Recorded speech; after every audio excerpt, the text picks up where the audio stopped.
Hey guys, here we are with another episode of What's Up, and this time I have here with me Daniela Jovic. She is from Slovakia and she lives in Croatia from Messente. How are you, Dani? Hi, Luna. It's very nice to be here. I'm doing well. Just came back from Messente, my team, visiting my team in Estonia. And yeah, it's been a busy week. How about you? Oh, the same. I didn't go to Estonia. I haven't been there yet, but I need to go. I had a busy week, but here in London we had the bank holiday, and technically it's the end of the summer, but I don't think we had the summer here this year. It was Yeah, actually yes. it's How been a little bit different with the weather changing all the time, but I've seen all the I would say seasons this year. Meeting you in Barcelona, it was very sunny. Then visiting Estonia, jumping to a different season, and now still sort of having a nice weather here in Croatia, and hopefully seeing a little bit more of the summer part soon in Madrid, right? Exactly, I would say we met each other in Barcelona, which was amazing. The first experience after COVID, I would say, a big event on the WWC World Mobile Congress, right? And Yes. then now we are going to Madrid, right? In 2, 3 weeks, on the 20th So of yes. September, right? I'm gonna see you there. Yes, definitely. Me and my Oh, whole team. Messente is first time coming with a rather large team. We took a booth, so see you there for sure. exactly. I'll go to your booth. This time we're not gonna have a booth. We're gonna have a table. It's gonna be me and my friend Natalia. And tell me, so if we not if we are going to meet there in Madrid, but tell more up to us what exactly you do in Massat. How is your company? How is it? So yeah, Messente, we are definitely a rather smaller player in the messaging industry. For many years, we've been focusing on just solely enterprise sales, but now we figured that our coverage and our platform are really good, and let's sell it a little bit internationally. So we are tackling the trading part a little bit more. And to be honest, it's going really well. Our revenue doubled when it comes to the last year. And my own role in our team is sort of creating global opportunities for our own team, but also for the sales team. And I have some other side projects. I'm leading the Africa region, so I'm head of Africa. And then of course I'm also a LinkedIn ambassador, like internal LinkedIn ambassador, because I feel that LinkedIn is really a tool that can be very well utilized in the messaging industry, and plenty of other things. Amazing. Yeah, I didn't know about the LinkedIn ambassador. So well done. And we use LinkedIn a lot as well in the Intis as a messaging. And now he even here that this WhatsApp video we put there. So it is nice, right? And you're head of Africa. How is the market there? I heard it's really well, actually. Yes, and I feel like there's a lot of opportunities coming up in this area. Uh, Mostly, I would say the opportunities are in the fintech or insurance sort of side of things.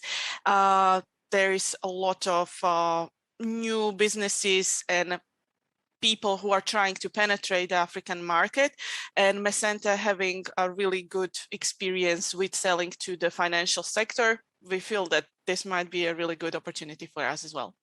Amazing. Well done. We also have some good operations there. I think it's Cameroon and Angola, Nigeria. We're quite big there in messaging, which is quite good in many industries. So, okay, I know you have other hobbies as well, your side projects, but tell me how you got in the industry in telecom or messaging? So I started really early with my university years, doing like part-time jobs, and I've had experience, like the very good experience actually came from like a basic call center, and me speaking kind of a lot of my languages, so to say. I'm fluent in 4 languages that I use daily. I got, yeah, well, yes, but let's be like more honest, it's Czech and Slovak could be counted as one, but again, this is me targeting to markets, and then obviously Croatian and English, which landed me my first job in Infobip. I must say this was an amazing learning opportunity. I've learned so much about how the messaging industry works, and then from there, obviously, it was just a path up. I've also had a job with Telecom, which is an amazing testing platform, as if you guys know, you probably know, and for sure. And from there, I must say, Messente sort of snatched me. It's mostly because we had such an amazing relationship ever since I started working with them, like back in the day, maybe like 8-9 years ago. And yeah, they were one of my favorite clients ever since, and now I'm here. So this is sort of my dream job.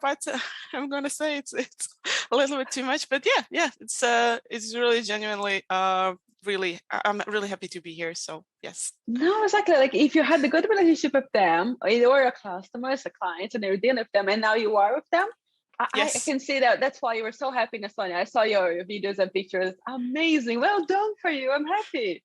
Thank you. Okay, so you were in at university, and then you were doing some call centers, and then Infobip, which is quite big, to be honest. But so what do you see the biggest difference in the industry, like from 10 years ago, 15 years ago, and now? Yes. Yeah, definitely. So I would say the market back then, I started, it's horrible to say, but almost 11 years ago.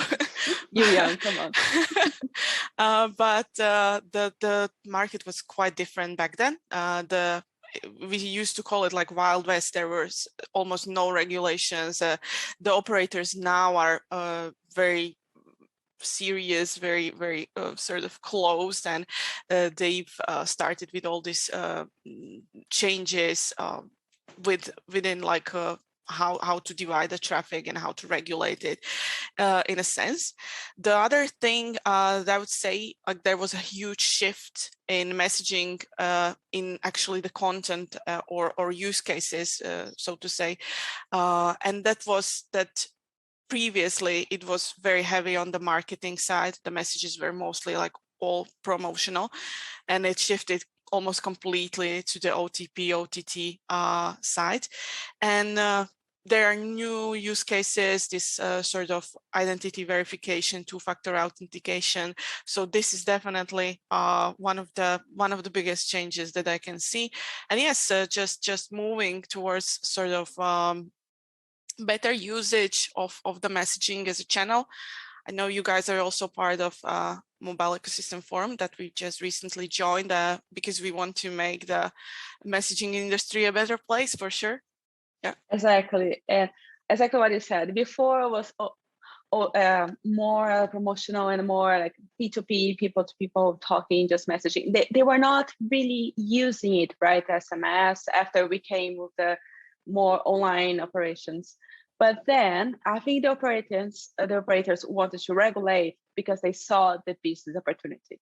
And that's what we have now, right? It's huge. It's so important. Everyone is chasing it. And in Mobile Ecosystem Forum, the math, we saw it's a huge opportunity. I think 98%, if I'm correct, 98% of the world is still not using it, 95%. It's not using SMS still. So we're here to help them, and we're gonna grow. About math, yeah, I was last week, 2 weeks ago, in the Latam. So are you guys also looking to go to Latin America market? Yeah. So to be honest, my team is divided a little bit geographically. So I have colleagues who are head of Latam, Europe, and so on and so forth. Therefore, yes, we do have sort of global reach. We operate internationally. And yeah, I think that Latam is one of also more perspective markets along with, I think, Southeast Asia, that everyone is going to agree on that. 100%. Yeah. So if you ever want to go to my place back in Brazil, you're more than welcome to go there. Okay. We met already a couple of times. So now, Dani, let's shift a little bit. tell me something funny about you, like some nice projects that you have, some interesting hobbies. Come on. Yes, I'm very well known as the space girl or the rocket girl. That's something that's something probably very unusual. Even I would say there is obviously a lot of interesting women in the space industry, but I sort of turned my hobby and my passion into second work, so to say. And I've joined, I think it's almost a year ago, space startup from my home country, Slovakia. And I have this side gig of working with them in leading the sales department.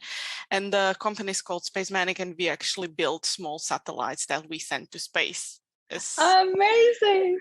You know that I am a telecom engineer, so I had to study as well satellites and how it works, but I never built it. Well, I built like some antennas and I know the technology, but I didn't know that you joined the startup. So you actually, your hobby, it's actually something real. It's something. Show me your satellites there. Yeah.